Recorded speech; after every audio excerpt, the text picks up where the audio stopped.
अफगानिस्तान में हुए राजनीतिक उलटफेर के बाद पूरे तरीके से वहां पर तालिबान का कब्जा हो गया है, जिसके बाद भारत के व्यापार के ऊपर भी इसका बुरा असर पड़ रहा है। दरअसल भारत और अफगानिस्तान के बीच में द्विपक्षीय व्यापार बड़ी संख्या में होता है। पिछले वित्तीय वर्ष की बात करें तो 1.4 अमेरिकी मिलियन डॉलर का व्यापार भारत और अफगानिस्तान के बीच में हुआ करता था।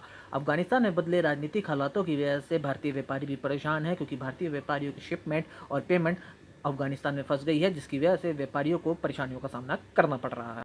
अफगानिस्तान में हुए हाल ही में तख्तापलट के बाद तालिबान ने पूरे तरीके से वहां पर कब्जा जमा लिया है, जिसके बाद व्यापार के ऊपर भी इसका नकारात्मक असर पड़ना शुरू हो गया है। मैं इस वक्त मसालों की खान कहे जाने वाले दिल्ली के सबसे बड़े बाजार खारी बावली में हूँ। मेरे साथ कुछ व्यापारी हैं, बातचीत करते हैं। सुभाष जी, कितना असर पड़ा है अफगानिस्तान में जो कुछ हुआ? यहाँ से जो माल एक्सपोर्ट होता था वो सब कंटेनर पोर्ट पे खड़े हुए वहाँ पे, उनको छुड़ाने वाला कोई नहीं है, ना वो वापसी आ सकते। वो सारा माल डेड हो जाएगा हमारा। वो उस पर बहुत मोटी रकम फंसी हुई है। कुछ व्यापारियों ने रकम वहाँ पे एडवांस दे रखी थी, जो ड्राई फ्रूट वहाँ से आता था वो एडवांस रकम वहाँ पे सारी फंसी हुई है। तो गवर्नमेंट से यही मेरी सिलसिला है कि कोशिश करके हमारे या तो कंटेनर वापसी मंगाए जाएँ या उन कंटेनरों की पेमेंट हमें कराई जाए। और हम लोग टोटल एलसी पे देते हैं, लेकिन एलसी की कोई वक़्त नहीं रही उसके बाद उस चीज़ की। वहाँ गवर्नमेंट चेंज होने से सब चीज़ बेकार हो गई है वहाँ पे। खारी बावली से अफगानिस्तान में क्या कुछ आयात निर्यात किया जाता था? मसाले बहुत निर्यात होते हैं यहाँ से, वो सब कंटेनर पोर्ट पे खड़े हैं। उन कंटेनरों को वापसी मंगाया जाए या उसकी पेमेंट कराई जाए हमारी।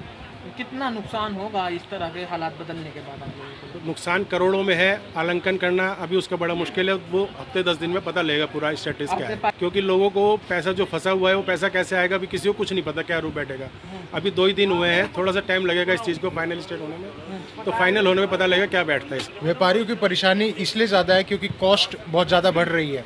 रीज़न ये है, पहले जो हमारे $3200 के कंटेनर के रेट थे, आज वो $5000 के हुए हैं। और वही आप 1.5-2 साल पहले जाएँ तो वो $700-800 में हम लोग एक्सपोर्ट करते थे। तो कॉस्ट ऑफ शिपमेंट बहुत ज़्यादा इंक्रीज़ हो गई है, जिसकी वजह से हम लोगों को वहाँ पर सेल करने में बहुत प्रॉब्लम हो रही है। वो लोग मटेरियल भी ज़्यादा नहीं मंगवा पा रहे हैं क्योंकि उनको पड़ता नहीं खा पा रहे हैं यहाँ से। और जो इम्पोर्टेड आइटम्स हैं, अगर ड्राई फ्रूट की आप बात करें तो आई थिंक ड्राई फ्रूट वालों को भी बहुत प्रॉब्लम हो रही है इस वजह से कि वो अंजीर हो गई या कुछ भी हो गई, सब चीज़ प्रोडक्शन अभी आ चुकी है वहाँ पर, शुरू हो चुकी है। ये राइट टाइम है, अभी हर चीज़ प्रोड्यूस हो चुकी है वहाँ पर। तो आप देखें अगले next 1 month will be very crucial कि यहाँ पर मटेरियल पहुँचे। अगर नहीं पहुँचेगा तो वो तेज़ी होगी, इकोनॉमी का जीडीपी ग्रोथ सब कम होगा। तो वो चीज़ बहुत इंपॉर्टेंट है कि हमारा जितना भी कमोडिटीज़ हैं वो राइट टाइम पे आए यहाँ पर। क्लाइमेट कंडीशंस वहाँ के बहुत इंपॉर्टेंट है, बहुत अच्छे हैं। कपड़ा हिंदुस्तान से बड़ी संख्या के अंदर हिंदुस्तान से निर्यात होता है, और उसके अंदर जो है लेडीज सूट और कॉटन बेस्ड कुर्ते पजामे की आइटम है, बड़ी संख्या में जाता है। इससे एक तो कपड़ा व्यापारी बहुत परेशान है, क्योंकि वहाँ पे जो है व्यापारियों की बड़ी संख्या में लागत लगी हुई है। और लागत लगने के साथ साथ जो है वहाँ जो माल जो बीच में इस 15 दिन 20 दिन के पीरियड में माल गया है उसमें, क्योंकि माल 15 दिन के अंदर जाने में समय लगता है, वो सारा माल बीच में रुक गया, जिससे व्यापारियों का बीच में रकम रुक गई। उससे बहुत बड़ी दिक्कत आएगी और व्यापारी उससे बहुत परेशान है। हाल में दिक्कतें आ रही थी, अब ये अफगान समस्या के ऊपर और व्यापारी परेशान है। इसका असर काफ़ी पड़ चुका है। हर चीज़ में 20 से 25% तक की तेज़ी आ चुकी है। वहाँ से गिरी गुरबंदी, अंजीर, मुनक्का, कागजी बादाम, हर चीज़ के रेट बढ़ चुके हैं, क्योंकि माल कम आने की वजह से वहाँ पे लोग ये कह रहे हैं कि जो उनका पैसा गया है इम्पोर्टर कि वो पैसा भी उनको नहीं मिल पा रहा है। वो कह रहे हैं कि उन्होंने हाथ खड़े कर दिए हैं बैंक वालों ने। वो कह रहे हैं कुछ भी काम वहाँ से नहीं हो रहा, और जो वहाँ से माल आ रहे हैं उनकी भी लूटपाट रास्ते में हो रही है। किसी इम्पोर्टर के 10-50 डब्बे अंजीर के लेके। तो कैसे देख रहे हैं आप लोगों की बातचीत भी होगी? अभी कुछ भी नहीं पता चलेगा। कम से कम सिचुएशन ठीक होने में कम से कम 15-20 दिन लगेंगे। क्या होता है, वो नई सरकार बनती है, कैसे होता है ये नहीं पता। फिलहाल क्या अफगानिस्तान से पूरी तरीके से व्यापार आप लोगों ने बंद कर दिया है? फिलहाल अभी तो बिल्कुल कुछ भी नहीं हो रहा, क्योंकि उन्होंने हाथ खड़े किए हुए हैं। वो कह रहे हैं कि हमारे पास कुछ भी नहीं है, व्यापार बिल्कुल तरीके से बंद है।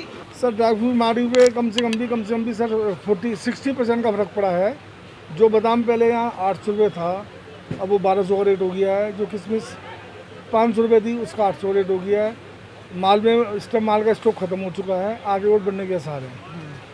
क्या कुछ निर्यात हम अफगानिस्तान को करते हैं और अफगानिस्तान से क्या कुछ आयात हम करते थे? निर्यात तो 90% डिपेंड अपना अफगानिस्तान इंडिया प्रोडक्ट्स पे है, पर वहाँ से टोटल ड्राई फ्रूट्स की आइटम आती हैं, जैसे अंजीर है, कुर्बानी है, पिस्ता है, बादाम है और सारा टोटल ड्राई फ्रूट और अखरोट भी वहाँ से आता है, चिलगोजा भी वहाँ से आता है। अब सारी जो न्यू क्रॉप जो वहाँ स्टार्ट होंगी वो अब होंगी 15 सितंबर के बाद। उसके बाद पता लगेगा क्या इफेक्ट होता है, माल आएगा नहीं आएगा, क्योंकि अभी वहाँ की बैंक की पोजीशन भी एकदम जीरो हो गई है इस टाइम। हालात हैं, व्यापारियों ने स्पष्ट रूप से कहा है कि जिस तरह से तालिबान की वजह से अफगानिस्तान में हालात बदल रहे हैं, उसकी वजह से हिंदुस्तान में व्यापारियों को कई परेशानियों का सामना करना पड़ रहा है। पेमेंट रुकी हुई है, शिपमेंट रुकी हुई है, जिसकी वजह से व्यापारी ना सिर्फ परेशान हैं बल्कि दिवाली का सीज़न जो मेन होता है व्यापारी वर्ग के लिए, शॉपिंग के मद्देनज़र लोग आते हैं मार्केट में, ड्राई फ्रूट्स खरीदते हैं, उसके ऊपर भी बुरा असर पड़ेगा। अनूप शर्मा, ETV भारत, दिल्ली।